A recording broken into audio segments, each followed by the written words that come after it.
Hey, welcome to this video, it's Wolf here. Hey, thank you so much for being part of this channel. So in this video we're going to look at Bitcoin price prediction for 2022, and the whole purpose of this channel is to I want to document the journey of becoming a multimillionaire in the next bull run. So basically I'm doing videos every single day about blockchain. I'm doing research, showing you projects and sharing my insights and knowledge about these new projects and stuff like that, and Bitcoin and Ethereum also.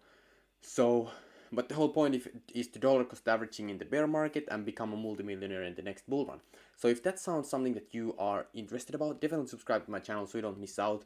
Would love to have you here. And quickly before we start this, there's the golden portfolio membership where I actually share my portfolio every time I buy something, and crazy, alpha information and new opportunities. Check out the first link in the description and join there. It's completely free, so you can join there and join the community. Would love to have you there, because if you're watching Bitcoin price prediction videos right now, or you're interested about cryptocurrencies, right now is the best time to get in the crypto space, because the prices are low. Like if you look at the chart here, we are not at all-time high prices anymore, okay? But at the same time, Bitcoin is not part of my portfolio. Anyway, so if you look at $90 day chart here, it indicates a strong trend that we are going to go down more. I've been talking about this a lot. If you look at the crypto space with the macroeconomic lenses, there's tons of inflation. So USD and euro inflation. There's the war going on, of course, which causes tons of supply chain issues, and also resources like oil and electricity, shortages, which is very bad. So, and then there's the Japan and bonds. Basically Japan has so much debt, and now as the inflation raises, it can't pay the interest of the debt. Okay, it's a crazy situation, and Japan is the third largest GDP country in the world. So the first one is United States, tons of inflation, tons of things happening there. The second largest is China, and China has the zero COVID policy, which creates tons of supply chain issues, and there's tons of supply chain issues still because of the the ports are not up to date to global economy. They are still old ports. They don't have robots there and stuff so it's still there's still tons of things there. So for example, I was looking at one of the biggest cargo companies in Denmark, and that basically ships products from Southeast Asia, so China, from the United States.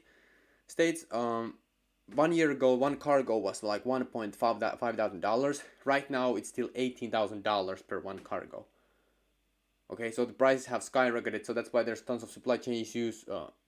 Prices are going up, inflation and stuff like that. So with those macroeconomic lenses, and also the housing market is about to burst, and people are still buying on credit. So tons of things happening there. So if you look at the macroeconomic lenses, the prices are very likely to go down. And also if you combine that with the current trend on Bitcoin and cryptocurrencies, you can see plateau here, then exit liquidity pump, and then plateau here, exit liquidity pump, and plateau here, and then exit liquidity pump, and so I'm looking we're going to go to $15,000 range. However, right now, like I said at the beginning of this video, we are not at the all-time high prices anymore.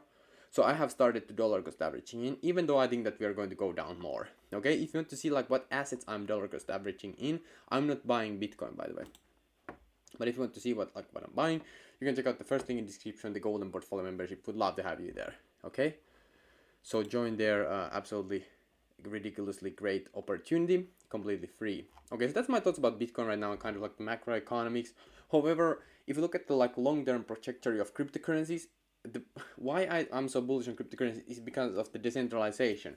Decentralization always wins in the end. If you study history, I've been study history more, and it repeats and repeats.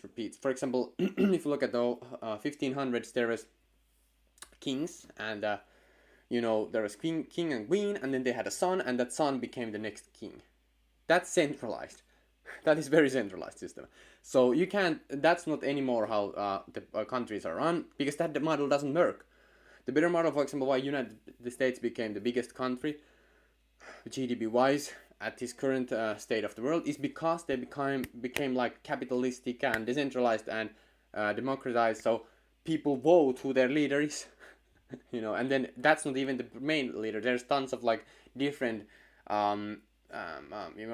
cabinets and stuff like that. So it's a decentralized kind of like world where it always wins, because then we have tons of other people's opinions instead of just one, instead of like so that's like why decentralization wins.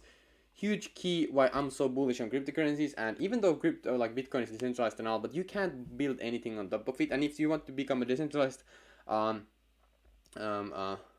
you want to become a store of value, decentralized store of value, there has to be like a apps built on top of the blockchain that you can move your assets around and create more things.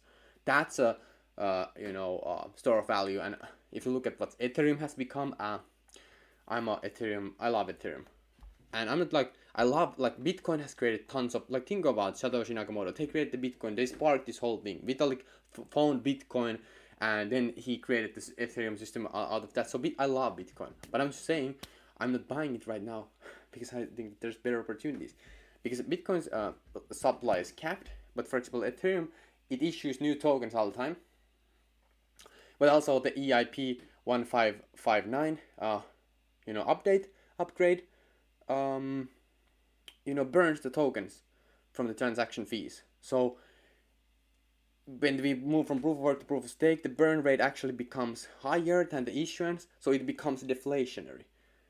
Okay, which is insane. I think that a lot of people miss out on that one. That's a huge opportunity. Anyway, hey, if you want to see more and learn more about that, you can check out the Golden Portfolio membership. Love to have you there. Thank you so much for watching. And hey, peace out.